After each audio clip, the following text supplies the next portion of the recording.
ఉదయం లేవగానే కరదక్షం. కరాగ్రే వసతే లక్ష్మీం కరమధ్యే సరస్వతి కరమూలే గోవింద ప్రభాతే కరదర్శనం. నిద్ర లేవగానే అరచేతులను చూసుకుంటూ చదువుకునే ప్రసిద్ధ ప్రాతస్మరణ శ్లోకం. కరాగ్రే వసతే లక్ష్మీం అంటే ఇది లక్ష్మి, సరస్వతి, గౌరీ అంటే పార్వతి శక్తులను ప్రార్థిస్తూ రోజును శుభప్రదంగా, జ్ఞానయుక్తంగా మరియు శక్తివంతంగా ప్రారంభించటానికి చదువుతారు.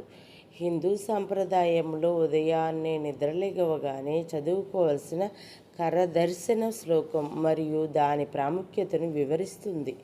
ఆ శ్లోకం యొక్క పూర్తి అర్థం ఇక్కడ ఉన్నది. కరాగ్రే వసతే లక్ష్మి, మన చేతి వ్రేళ్ల అగ్రస్థానములో అంటే కొనల వద్ద సంపదకు అధిదేవత అయిన లక్ష్మీదేవి నివసిస్తుంది.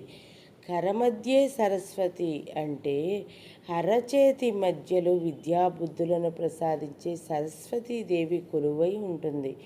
కరమూలే తు గోవింద, మణికట్టు భాగంలో అంటే చేతి మూలంలో సకల లోకాలను రక్షించే గోవిందుడు శ్రీ మహావిష్ణుడు ఉంటాడు. ప్రభాతే కరదర్శనం, అందుకే ఉదయాన్నే కళ్ళు తెరిచిన వెంటనే మన అరచేతులను చూసుకోవాలి. దీని వెనుక ఉన్న ముఖ్య ఉద్దేశం ధనం అంటే లక్ష్మి, జ్ఞానం అంటే సరస్వతి మరియు దైవం గోవిందుడు.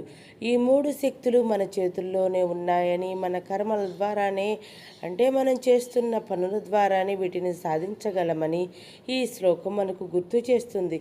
రోజంతా చేసే పనులు ధర్మబద్ధంగా ఉండాలని ఇది మనకు దిశానిర్దేశం చేస్తుంది. గోవిందా గోవిందా.